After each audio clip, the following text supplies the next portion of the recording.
나도 헷갈릴 수 있지. 헷갈릴 수 있지. 그치? 그럴 수 있어.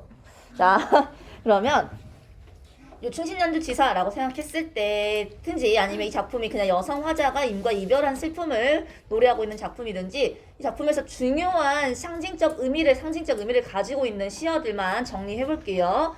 자, 이 작품에서 임을 향한 마음의 장애물로 등장하는 게 4개가 있었죠.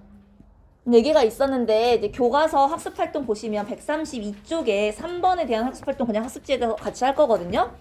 여기서 교과서에서 2개로 일단 나눠놨길래 같이 나눠놨어요. 임을 향한 화자의 마음을 가로막는 내가 임을 향해서 이런 마음을 보내고 있는데 그 마음을 전달 못하게 하는 방해 요소는 뭘까요? 진짜 구름이랑 안개. 구름이랑 안개죠. 여기서 그냥 사실 장애물로만 기억하셔도 되는데 왜 화자의 마음의 방해 요소이냐면 그거 어떻게 이해하시면 되냐면 높은 산에 올라가는 건 내가 임을 만나기 위해서라기보다는 내가 임을 보고 싶은 마음의 표현인 거죠, 그게. 그러니까 그 마음을 가로막기. 임을 못 보게 하니까 그 마음을 가로막는 거니까 마음의 방해 요소라고 정리가 되어 있는 겁니다. 자, 구름이랑 안개. 고요. 자, 임과 만나려고 뭐 임의 소식이 나한테 오는지 안 오는지 보러 간 거든지 아니면 내가 임을 만나려고 백기를 알아보러 간 거든지 자, 이때 이 배가 뜨지 못하게 만든 것은 뭐죠? 배가 뜨지 못하게 만들어버린 거. 물살, 물결이랑 바람. 오래된 개성은요? 오래된 개성은 여기서는 간신 요거. 간신. 이 2개만 정리해 놓은 거예요. 잠깐만, 바람이랑 뭐였어? 물결. 그래서 자, 님과의 만남을 방해하는 장애물로 바람이나 물결을 로 해석할 수 있고, 자, 그 다음에 이 작품을 창작자의 창작 당시의 사회문화적 배경, 창작 당시의 경험을 미루어 봤을 때 요거는 둘 다 당시 조정을 어지럽히던 뭘로 해석할 수 있어요? 간신으로 해석을 하실 수 있습니다. 자, 그러면 내가 죽어서 차라리 낙월이 되고 싶다라고 했죠. 낙월이 되고 싶다고 한 이유는 멀리서나마 임을 잠깐이라도 비추고 싶기 때문이죠. 가까이 가지 못하고 멀리서만 비추기 때문에 시적 화자가 임에 대한 이런 이 사랑의 태도가 이렇다라고 우리가 해석을 했었어요. 어떻게 해석했어요? 소극적이다. 만나지 못하고 멀리서만 보니까 다른 인간이랑 만날 수 없는 존재잖아, 그렇죠? 자, 반면에 이렇게 소극적인 태도를 가지고 있으니까 감녀가 아우 왜 이렇게 소극적이고 답답하게 이래 라고 답답한 마음은 아니었을 수도 있지만 임에 옷을 적시면서 가까이 갈 수 있는 구준비가 되라고 조언해 주죠. 자, 구준비가 되라고 하는 건 낙월과 다르게 가까이 갈 수 있는 존재니까 소극적이기보다는 훨씬 낙월보다 어떤 사랑을 표현하고 있는 거야? 적극적인 사랑을 표현하고 있는 거죠. 너 하나도 모르겠지? 어디부터 못 들었어요? 자, 그렇다면 요거는 둘 다 낙월이 됐든 구준비가 됐든 멀리서나마 임금님한테 내가 가까이 가고 싶다라는 마음이 표현된 시어니까 둘 다 임금에 대한 충절을 나타낸다. 충정, 충심, 충정 뭐 다 똑같아요. 요걸 나타낸다고 할 수 있습니다. 자, 그 다음에 작품에서 나타난 객관적 상관물 정리해 볼게요. 자, 빈 배와 반벽청 등은 둘 다 화자의 어떤 감정을 강조하거나 화자의 감정을 환기시키는 존재였습니다. 첫 번째, 빈 배는 내가 높은 산에도 올라갔다 와보고 뭐였냐? 물가였죠. 물가에도 가보고 그랬죠. 자, 이렇게 임한테 가까이 가고자 간 장소에서 모두 다 임과 연결되는 그 시도가 다 가지고 와. 영재, 뭔데 이거? 학원 됐냐? 숙제냐? 언제 들었냐? 5교시 똥줄이 탔구만.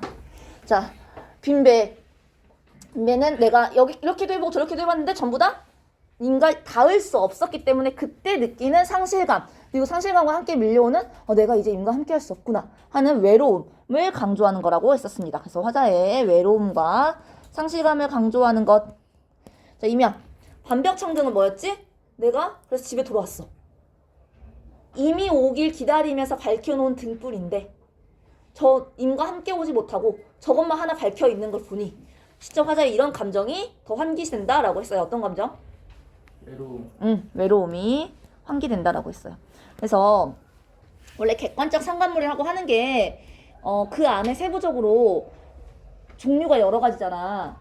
시적 화자의 감정을 강조하는 것도 객관적 상관물이고 강조하는 대상도 객관적 상관물이고 이걸 보고 그 감정이 생기는 거, 더 생기는 거, 환기시키는 것도 객관적 상관물이지. 여기서는 두 개 다 쓰인 거죠. 그래서 시적 화자의 감정을 강조하거나 뭐 환기시키거나 그래서 빈 배와 반벽창 등 객관적 상관물로 중요한 거니까 알아두시면 되겠습니다. 자, 그리고 이 작품의 학습 목표와도 연결이 돼 있는 겁니다. 이 작품의 학습 목표는 뭐냐면 한국문학의 특징 중에서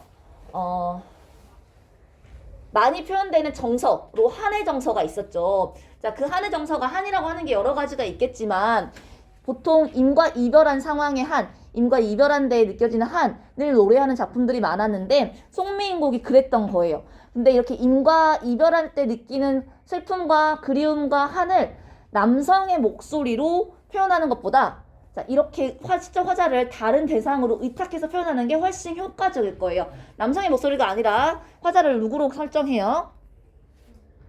여성. 여성 화자로 설정을 하죠. 그래서 이 작품은 한 여인이 헤어진 임을 사모하는 마음을 표현했지만 실은 작가가 유배당한 신하 정철이라고 생각했을 때 이 작품은 임금에 대한 이것과 임금 곁으로 이렇게 하고 싶은 마음을 여인으로 대변하고 있다고 했어. 여성 화자로 대변하고 있다. 뭘까요? 임금에 대한 어떤 마음? 유배당했으니까 미안한 마음? 충정. 임금님, 난 여전히 충성하고 있습니다. 나를 갖다 써주기만 하면 내 한몸 갈아서 내가 임금님 나라를 위해서 내가 한번 바치겠습니다 하는 충심. 그리고 여기 플러스 내가 이렇게 임금님에 대한 충심이 여전히 이만하니까 어떻게 해달라고? 나 돌아가고 나 빨리 갖다 다시 써달라고 나 유배 빨리 풀어달라고 하는 임금님 곁으로 복귀하고 싶은 마음이 여인의 목소리로 표현이 돼 있어요. 여성 화자의 목소리를 빌려서 표현을 했습니다. 왜 여성 화자의 목소리를 빌려서 표현했을까? 여성 화자의 목소리를 빌려서 표현하는 게 훨씬 더 효과적이니까. 어떻게 효과적이야? 어떤 점이 효과적이야? 여기서 정리해놨습니다. 왜 여기를 빈칸으로 안 해놨는지 모르겠지만 내가 깜빡했나봐요. 자, 임금에 대한 변함없는 충정을 더욱 애절하게 표현한대요. 당시에는 남성들은 자신의 감정을 표현하는 걸 약간 금기시했었죠. 당시 조선시대 양반인 남자들은. 그치? 그래서 여자들은 보통 그나마 남성보다 감정을 표현하는 게 좀 더 자유로웠기 때문에 남자인 남성 시적 화자가 여자친구와 이별해서 느끼는 감정을 표현하는 것보다는 여성 화자가 남자친구와 이별해서 남자친구가 되게 가볍네. 임과 이별해서 느끼는 슬픔이나 그리움 같은 걸 표현하는 게 이 작품을 읽는 대다수의 사람들한테 훨씬 애절하게 와닿았을 겁니다. 그 감정이 훨씬 더 몰입되고 감정이입이 많이 됐을 거야. 그래서 임금에 대한 충정을 더욱 애절하게 표현할 수 있어서 여성 화자를 상정을 하고요. 두 번째는 뭐냐면 이게 더 애절하게 표현된다는 건 뭐야? 많은 독자들이 이 작품을 읽고 공감을 한다는 얘기겠죠. 많은 사람들이 공감하면 어때? 이게 널리 퍼지겠지. 그쵸? 어쨌든 작가는 작품을 창작할 때 이 작품이 많은 사람들한테 읽히길 원하면서 창작하는 경우가 많겠죠. 보편적이겠지. 자, 그걸 생각했을 때 여성 화자를 대변하는 게 자신의 시적 화자의 감정을 더 애절하게 표현하는 방법 중에 하나고 그게 많은 사람들의 공감을 얻을 수 있기 때문입니다. 여기서 좀 더 나아간다면 여성 화자, 많은 사람들의 공감을 얻는다는 건 이게 멀리 퍼져가지고 임금한테까지 다 닿을 수 있다는 거고 임금한테까지 다 닿을 수 있다는 건 내가 이 작품을 정초했었대. 이렇게 날 생각하고 이렇게 날 걱정하고 아직도 나라에 대한 마음이나 나에 대한 마음이 이만큼 충심이 이만큼 있고 빨리 유배해서 내가 반성하고 있으니 풀어달라는 얘기구나 라고 해서 이렇게 복귀를 할 수 있는 명분이 될 수 있는 거겠죠. 자, 이렇게 해가지고 우리가 송민국에 대한 이제 내용들을 전부 다 살펴봤습니다. 이 여성 화자랑 그다음에 여기 임을 그리워하는 정. 자, 이것을 우리가 학습 활동에서 간단하게 한 번 더 다른 작품이랑 엮어보려고 해요. 133쪽입니다. 송민국에서는 다른 것도 중요한데 내가 방금 이렇게 체크해 놓은 거 있죠. 자, 그게 중요해요. 그게 학습 목표랑 연결돼 있는 거거든. 그래서 학습 목표를 내가 다 보진 않을 거고, 왜냐면 학습지에서 다 했어요. 다 보진 않을 거고 여기 중요한 것만 볼 겁니다. 132쪽에 있는 거 1, 2, 3번은 다 학습지에서 하거나 본문에서 한 거기 때문에 네, 또 한 번 이렇게 두 번 안 하고 넘어갈게요. 자, 4번부터 보겠습니다.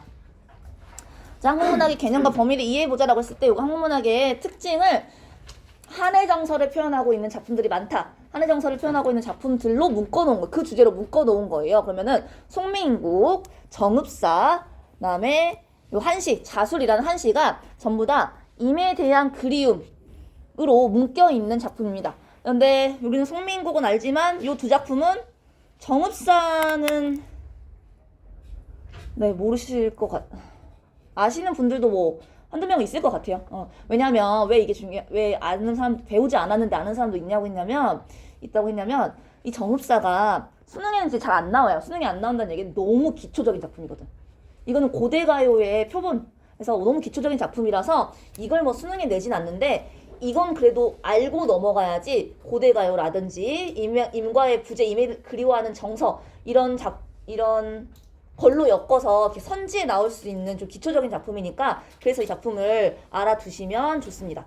자, 그러면 정읍사는 어떤 노래냐라고 하면 간단하게 정읍사에 대한 거 먼저 소개해드리고 본문 읽을게요. 이 정읍사는 백제의 노래인데 백제 아주 옛날 때 노래죠. 삼국시대 때 노래지. 저희 삼국시대 때 입에서 입으로만 전해져 내려오는 구비전승되던 백제의 고대 가요였습니다. 이거는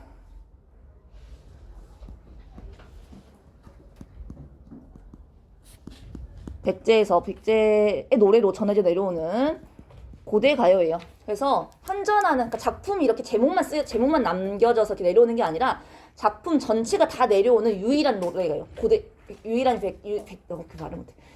백제 시대 때 노래예요. 그러니까 되게 중요한 가치를 가지는 거겠죠. 자, 그리고 이 작품은 고대 가요인데 조선시대의 시조랑 형식상의 연관성이 좀 있어요. 일단 그거 써두고 본문할 때 한 번 더 같이 구체적으로 볼게요. 시조와 구조적인 관련이 있습니다.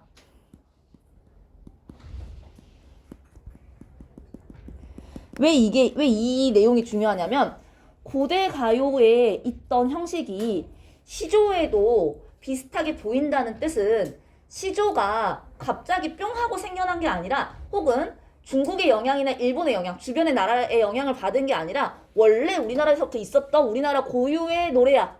고유의 형식이야. 라고 주장할 수 있겠죠. 그거에 대한 근거가 되는 거지. 그렇기 때문에 국문학적 가치가 높게 되는 거겠죠. 그래서 저 시조와의 구조가 유사하다. 시조의 고대 가요가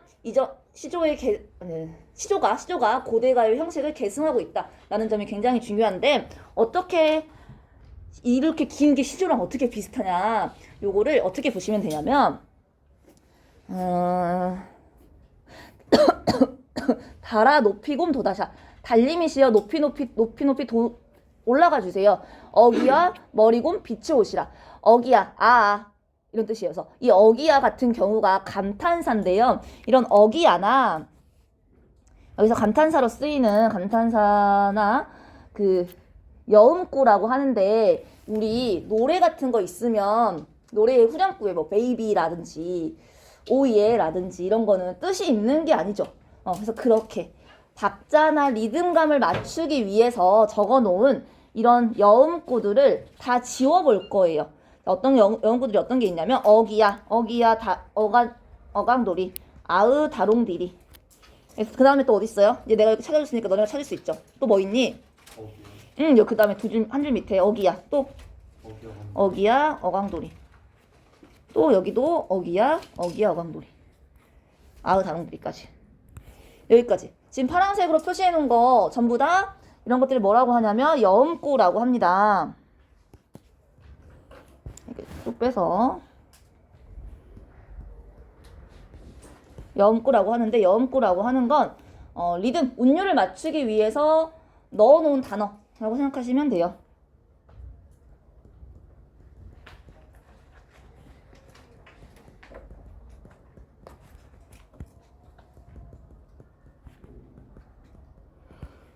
여음구라고 하기도 하고 조흥구라는 말도 있는데 두 개 다 씁시다.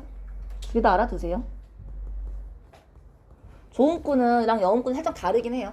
조흥구는 그냥 흥을 갖추기 위해서 후렴을 붙이는 거고, 여음구는 박자를 맞춰야 되는데 이게 쓸 말이 없으니까 끼워 넣는 거예요. 베이비라나 오이에나 뭐 또 뭐 있니? 뭘 쓰니? 이런 것들을. 이걸 뺄 겁니다. 그래서 자, 이걸 빼면 시조의 형식과 유사해요. 물론 시조의 형식이 그대로 드러나진 않겠죠. 시간적 차이가 굉장히 크잖아. 자, 그러려면 너네가 시조의 형식과 이게 어떻게 유사한지 알려면 시조의 형식을 떠올려 가야죠. 자, 시조는 어떤 형식을 가지고 있지요? 너 시조 하면 외워. 시조의 형식 하면 너네 외우는 거 있잖아. 3장 3장 6구 45자들. 그쵸. 이게 그냥 입에서 튀어나오지. 자, 3장 6구와 아주 유사하다고 합니다. 그러면 이거를 저기 여음구 빼고 읽으면 달아 높이금 도다샤 머리금 비치오시라 제제 여러신고요 진대를 디대오시라 어느이다 놓고시라 내 가는데 정글했으라. 이렇게 하나 둘 셋 세 개로 묶이죠. 자, 일단 이렇게 세 개로 묶습니다. 자, 그 다음에 이게 6구가 되려면 한 장에 두 구씩 나눠지면 되는 거잖아. 두 구씩 나눠지죠. 달아가 높이금 도다샤 머리금 비치오시라. 그 다음에 제제 여러신고요 한 구 진대를 디대오시라 한 구 어느이다 놓고시라 내 가는데 정글했으라. 이렇게 두 구로 나뉘어집니다. 그래서 이 3장 시조에 여기 아래다 쓰면 되는구나. 여기다 쓰지 말고. 자, 시조의 어떤 구조라고 하냐면 3장 6구와 흡사한 구조를 가지고 있습니다. 여음구를 제외했을 때. 자, 그래서 시조의 특징과 비슷해. 그러면 우리나라의 시조는 옛날부터 있었던 건가 봐. 우리나라의 서정갈래가 진짜 엄청 역사가 유구한 거구나. 엄청 훌륭한 거네. 이렇게 되는 거예요. 자, 그건 그렇고 그러면 이 내용이 어떤 내용인지 궁금하시죠? 자, 내용을 보도록 하겠습니다. 좀 지울게요.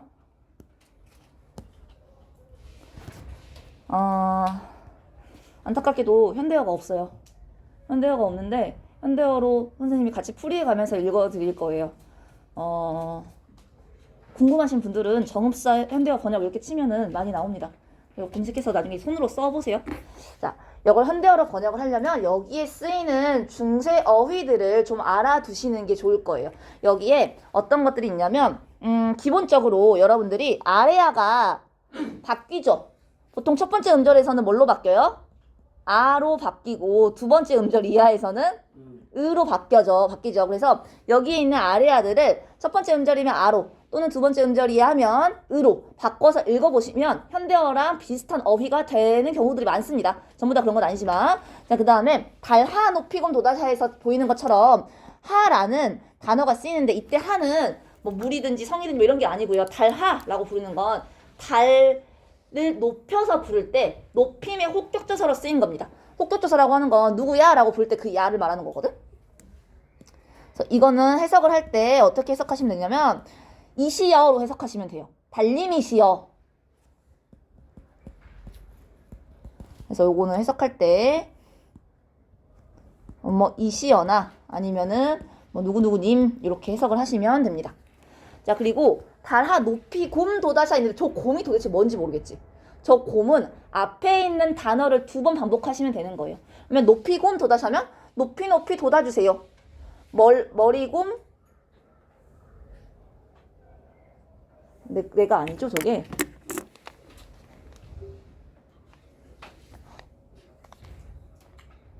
우리 반이니? 옆반 선생님이신가?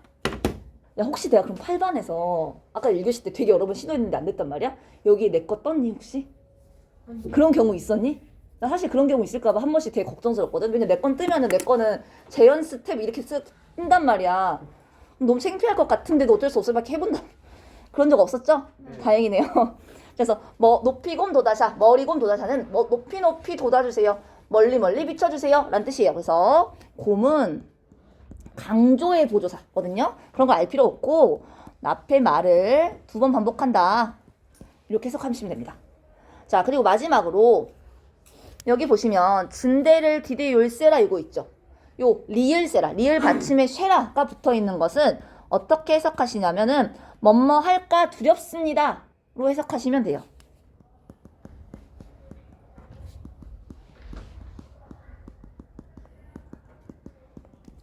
엄마 아까 두렵다 이렇게 해석을 하시면 됩니다. 그래서 일단 요 정읍사를 해석하실 때는 요 정도 알아두시고 뭐 어휘 같은 거는 선생님 본문 설명하면서 설명할게요. 이거는 전에 괴다 배웠던 것처럼 그거랑 더불어서 외워두세요. 네, 머리에 공간이 남아있다면 외워두세요. 여러 번 계속 할 거니까 고전문학 할 때. 자, 정읍사란 작품은 우리나라 도처에 있는 망부석 설화와 관련된 겁니다. 그래서 고대가요는 해당 작품의 창작 배경 설화랑 같이 얽혀 있다고 했는데 이 정읍사도 마찬가지예요. 정읍이라는 전라북도의 정읍이라는 지역에서 남편이 행상하던 사람이었거든. 돌아다니면서 물건 팔고 물건 떼주고 이런 사람이었거든. 행상을 보낸 부인이 남편이 돌아오지 않아서 너무 걱정이 돼서 항상 남편이 돌아오는 길목에서 높이 가서 그 길목이 보이는 곳에 가서 남편을 계속 기다렸던 거야. 이 기다리다가 돌이 되어서 죽었다는 전설이 있는 그런 지역에서 그때 불리워진 노래라는 썰이 전해져 내려옵니다. 그런 설화가 전해져 내려옵니다. 물론 그런 돌이 먼저 있었을 테고요. 그 다음에 거기에 얽힌 설화, 전설이 생겨났을 테고 그 전설이 생겨나면서 저런 노래가 같이 불리워져 있었던 거겠죠, 원래는. 자, 그러면 어떤 내용인지 볼게요. 달아 높이금 돋아샤 달님이시여 높이 돋아주세요 라고 누구한테 지금 기도하고 있니? 달을 보면서 기원하고 있죠. 자, 여기서 달은 기원의 대상입니다. 보통 우리 사극 보거나 이러면은 여인들이 밤에 새벽에 정한수 떠놓고 달 보면서 가족들의 무사 안전을 기원하죠.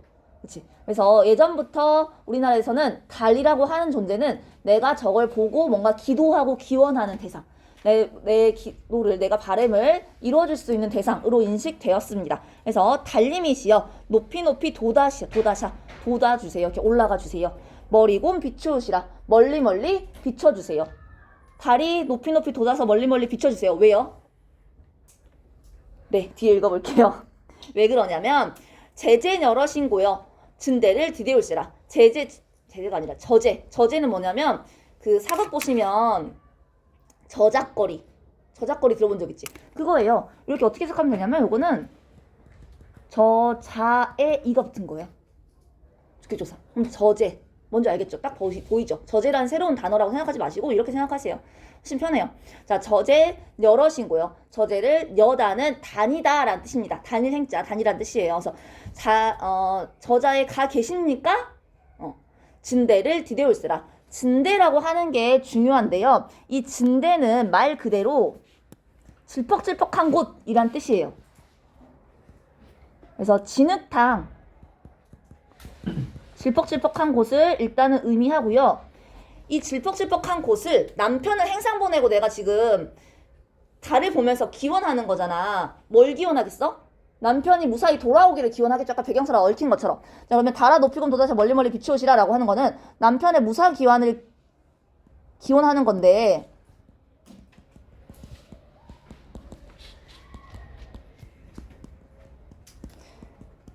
남편이 어디 이렇게 표면적으로는 산을 넘어오다가 진흙탕이나 구덩이나 뭐 이런 게 있어서 거기에 빠질까봐 걱정하는 걸 수도 있고, 또 하나는 뭐겠어? 남편이 자꾸 안 돌아와. 내 남편이 물건을 팔러 갔어. 물건을 팔았네? 뭐가 생겼어? 돈이 생겼지. 시장에 갔네? 시장에 뭐가 있겠어? 유흥가니까 요정이나 이런 그런 가게 있겠죠. 식당 같은 게 있겠지. 그런데 기생집에 빠져서 못 돌아올까봐 걱정하는 것도 있고, 또는 하나 써놓자. 기생집에 빠져가지고 위험한 곳 못 돌아올 수도 있고, 또 하나는 뭐냐면 어떻게도 해석할 수 있냐면 산을 넘어오다 보니 위험한 사람을 만나서 그렇게 못 돌아올까봐, 해코지 당해서 못 돌아올까봐 그거를 걱정하는 걸 수도 있고, 어떻게 해석이 되든 간에 저 진대라고 하는 것은 진짜 화자가 기원하는 대상인 남편이 무사히 돌아오지 못하도록 하는 요소가 되는 거죠. 그래서 제재를 가 계십니까? 진대를 디대올세라 라고 하는 거, 진대를 드딜까 발로 디딜까 두렵습니다 라고 걱정하는 거지.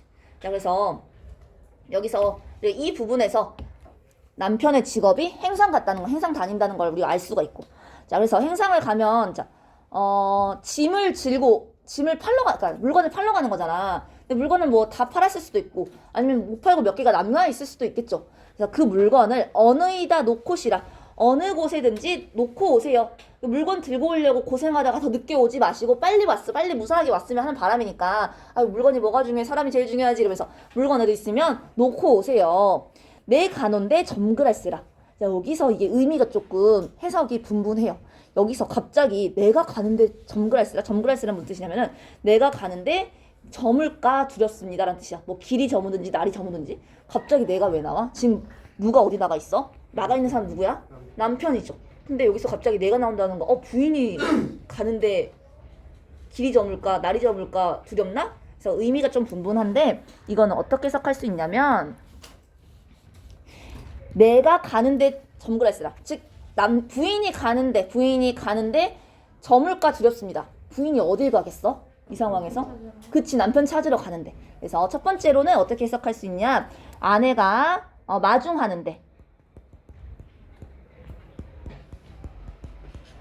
마중하는데 가는 길이 저물까 두렵습니다. 이렇게 해석할 수도 있고 이때 내를 어떻게 해석하냐면 남편의 입장에서 서술이 되었다고 해서 남편이 돌아오는데 남편의 귀갓길이 저물까 두렵습니다. 로 해석을 할 수도 있어요.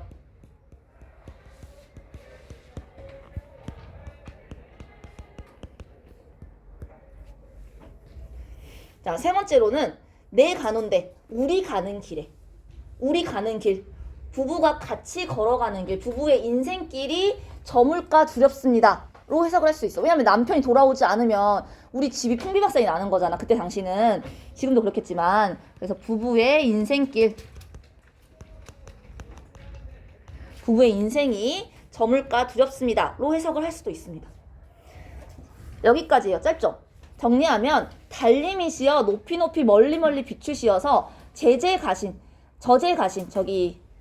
가신 행상 가신 남편이 진대를 디디지 않도록 위험한 곳에 처하지 않도록 위험한 일에 혹은 기생집에 혹은 구덩이에 어디에 빠지지 않도록 해주세요. 빠질까 두렵습니다. 빠지지 않도록 해주세요. 남편이시여 내가 여기 생략되어 있는 거겠지. 짐을 어느이다 놓고시라. 어느 곳에든지 짐 놓고 오세요. 무사히 돌아오세요. 내 가논데 점그랄세라. 내가 남편을 마중 가는 길이 저물까 두렵습니다. 또는 남편이 오시는 길이 저물까봐 두렵습니다. 또는 좀 추상적인 의미로는 우리의 인생길이 남편이 돌아오시지 않으면 이게 우리 인생길이 저물까 두렵습니다. 라는 뜻입니다. 자, 이렇게 봤을 때 이 작품은 님이 부재야. 님과 이별한 상황에서 누구를 그리워하고 있는 거야? 그러니까 남편이 무사히 돌아오길 바라면서 임을 그리워하고 있는 마음이 표현된 거죠. 그래서 이 작품은 보통 선지로 많이 출제가 되는데 님에 대한 그리움 또는 시적 상황이 님이 부재야. 님과 떨어져 있는 그런 상황으로 출제가 많이 됩니다. 자, 그 다음에 나번 볼게요. 나번은 한시예요. 오른쪽에만 보시면 돼요. 한시는 대부분 그냥 앞에 본문이 나오고 해석본이 항상 같이 나와요. 한문까지 다 읽으라고 요구하진 않으니까. 자, 근래 안부는 어떠신지요? 안부를 묻는다는 건 뭐야? 여기 시적 화자가 누군가랑 떨어져 있다는 뜻이겠죠. 자, 즉 임과 헤어져 있습니다. 자, 임과 헤어져 있어서 사창에 달 떠오면 하도 그리워. 이 사창을 보고 시적 화자가 여성이라는 걸 알아채는 거예요. 여기 사자가 이제 비단 사자인데 여기 사창이 비단으로 이렇게 둘러진 창문이잖아. 옛날에는 여인들이 기거하는 방을 사창이라고 불렀대요. 그래서 여기 사창이라고 하는 건 여인의 집, 여인이 머무는 창문이니까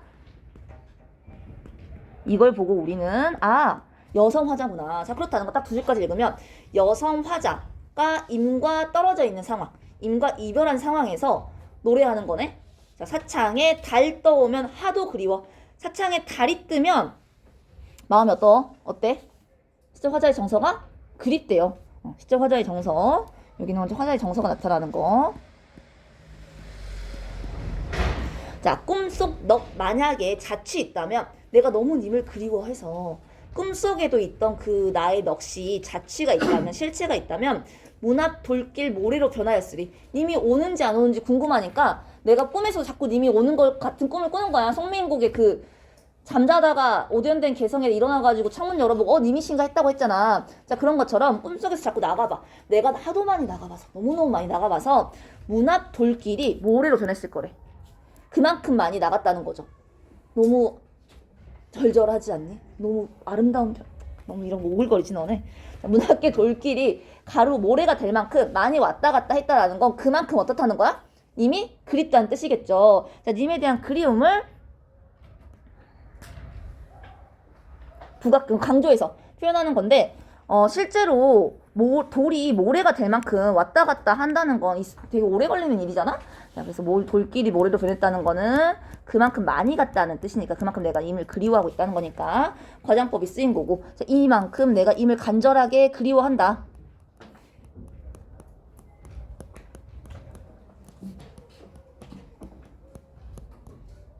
마음을 표현한 겁니다.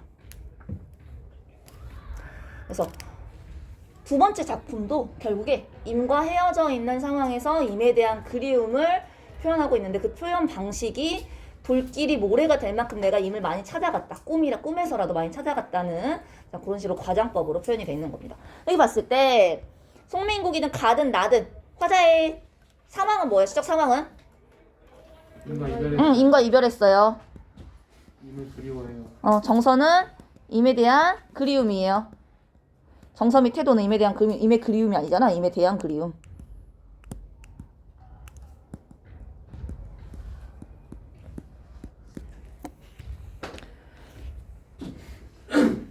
자, 두 번째 백제때 가요로 각 정읍사는 백제때 가요로 구전대도 오다가 조선시대에 한글로 기록되어졌대요.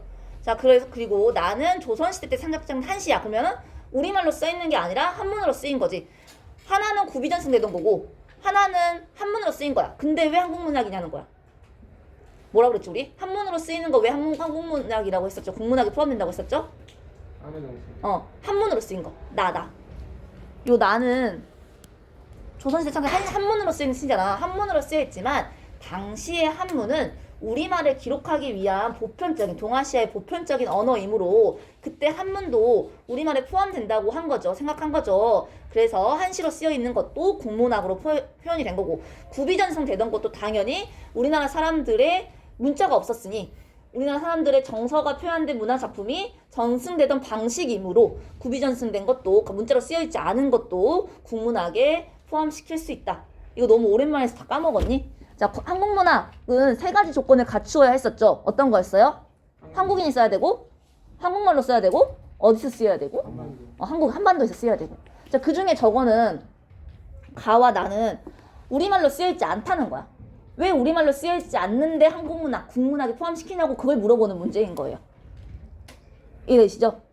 그래서 자, 그거 이건 뭐 그냥 생각해 보시고 좀 정리해 보시고 좀 더 나아간다면 지금 말로 설명한 걸 글로 표현해낼 수 있으면 되죠. 자, 그러면 요거는 임에 대한 그리움, 임과 부재한 상황에서 엮여있는 세 작품을 같이 묶어서 본 거고요. 자, 요거는 이제 현대 작품이랑 묶어서 볼 건데 요거 학습지에서 한 거예요. 여성화자. 여성화자랑 관련돼 있는 거여서 본문에서만 여기 읽기 자료 요것만 좀 보시고 이거는 학습지에서 보실 거고 요것만 좀 볼 겁니다. 정철의 송미인곡은 작가가 당쟁으로 관직에 물러났을 때 지은 작품이다. 이 작품에서 작가가 조정에서 쫓겨나도 임금을 그리워하는 신하의 애절한 심정을 여성 화자를 통해서 표현하고 있는데 이 이유는 남성 작가가 여성 화자의 목소리를 노래하는 것은 우리 문학에서 흔히 찾아볼 수 있는 전통이고 현대시까지 계승된대요. 현대시에 뭐가 있어? 너네가 알고 있는 거? 진달래꽃. 김소월의 진달래꽃이 있고요. 그리고 한용운의 많은 작품들이 여성 화자를 대변해서 여성 화자를 나타내서 작품을 쓰고 있는데 이제 그 중에서 여러분들이 가장 대표적으로 아는 게 님의 침묵 정도가 되겠죠. 그래서 여성 화자가 현대에도 이렇게 김소월의 작품이라든지 한용운의 작품으로 나타나고 있다는 점. 그러니까 이 특징이 시대가 시간이 경과됐음에도 불구하고 시간의 흐름에도 불구하고 계속 나타난다. 즉 요것도 한국문학의 특징이다. 근데 이게 한의 정서, 임과의 이별을 나타내는 한의 정서와 연결이 되는 거지.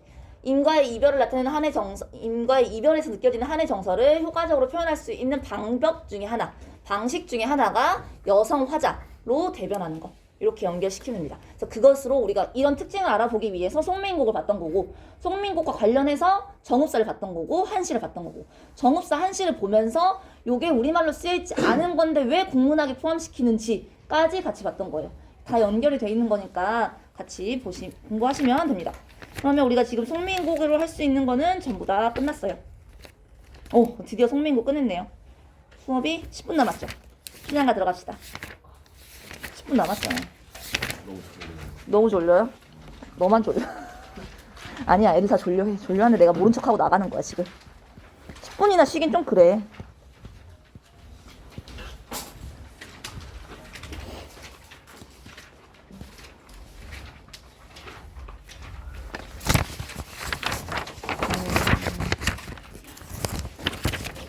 춘향가는 춘향 이야기 다 아시죠? 춘향전 아시죠? 춘향전 무슨 내용이야? 사랑이에요. 사랑 이야기요, 그쵸? 그 기생과 양반 남자, 애 아니 월매 이야기인 거야. 엄마가 기생이었고 아빠는 양반 남자였는데 모계가 이렇게 신분이 모계로 이어지는 거니까 기생이 된 춘향이라는 주인공이 자기는 기생이 되기 싫어서 자기 대신 기생을 할 사람을 이렇게 올려주고 자기는 그냥 양반집 아녀자, 양반집 규수처럼 이렇게 지냈던 거죠. 그러던 중에 그때 당시에 남원으로 부임해온 그 사또의 아들인 이몽룡을 만나가지고 불같은 사랑을 해서 지들끼리 결혼하겠다고 100년 가약을 맺었는데 이 이몽룡의 아버지가 서울로 다시 부임이 나면서 너 무슨 소리야 가자 이렇게 다시 돌아가죠. 돌아가면서 헤어지죠. 그럼에도 불구하고 어쨌든 춘향이는 나는 결혼한 몸이니까 그 자기의 이몽룡을 기다리면서 계속 수절을 하고 있는 상황에서 이 둘의 사랑에 장애물이 되는 요소가 하나 생기는 거죠. 위기가 생기는 거죠. 변사또가 와가지고 주색을 밝히던 변사또가 부인 파티에서 기생을 전부 다 불러 올려라. 다 마음에 안 드는 거야. 여기 되게 아름다운 기생이 있다고 했는데 춘향이라는 기생이 있다고 했는데 춘향이는 기생이 아닙니다. 라고 하지만 어쨌든 신부는 기생이긴 하죠. 자기가 기생으로 살지 않기 위해서 자기 대신 기생 일을 해줄 어떤 사람을 들여놓았다고 해도 신부는 기생이에요. 근데 그 마을 사람들은 춘향이를 기생이라고 생각하지 않아 왔던 거지. 그래서 암묵적인 룰이 있었지만 기생이니까 외부인이 와서 얘 기생이잖아. 그럼 얘도 내 수총을 들라고 해. 라고 했는데 춘향이는 어때 지금? 상황이? 결혼했어. 그쵸? 혼인을 했기 때문에 내가 수총을 들 수 없어서 내가 거기서 옥에 갇히고 뭐하고 하는데 이몽룡이 암행어사로 내려와가지고 풀어준다. 이게 구출해준다. 이런 내용이죠. 자, 그런 내용인데 원래 이 춘향 이야기는 춘향한가라고 하는 판소리로 불리던 것이 노래로 불리던 게 요게 판소리의 사설이 소설이 돼서 판소리계 소설로 이거 쓰지 마세요. 정리해서 쓸 거예요. 나 아이씨 너네 1교시 때 뭐 했어? 뭐야? 자율이었어. 그래서 안 썼구나. 물도 없어요.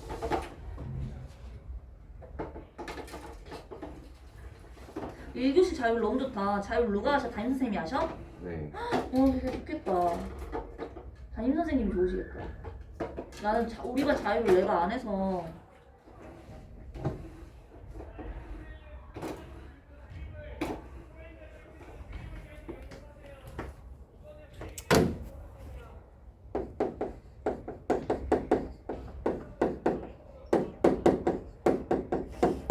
그 사설이 판소리가 소설로 이어져 오면서 여러분들이 보통은 춘향전으로 접했을 겁니다. 자, 춘향가 우리 작품에서 춘향가를 볼 건데 춘향가를로 실어놓은 이유가 뒤에 로미오와 줄리엣이 나오죠. 로미오와 줄리엣은 셰익스피어의 희곡이에요. 연극으로 연행됐던 거지. 그래서 짝을 맞추기 위해서 같이 공통점과 차이점을 알아보기 위해서 춘향전이 아닌 춘향가를 본문에다 실어놓은 겁니다. 나중에 춘향가 다 배우고 나서 로미오와 줄리엣의 일부분만 발췌해서 배운다고 했잖아. 발췌해서 배울 때 요 두 작품의 차이점과 공통점을 살펴보면서 요 3단원 3의 2단원. 요 단원의 학습 목표인 한국문학의 보편성과 특수성을 같이 알아볼 거거든요. 그때 같이 비교가 되기 위해서 춘향가를 실어 놓은 거예요. 그래서 춘향가를 우리가 춘향 전의 내용을 머릿속에 담아 두시고 보겠습니다. 는 다음 시간에 할게요. 안 되겠다. 여기까지 할게요. 고생하셨습니다.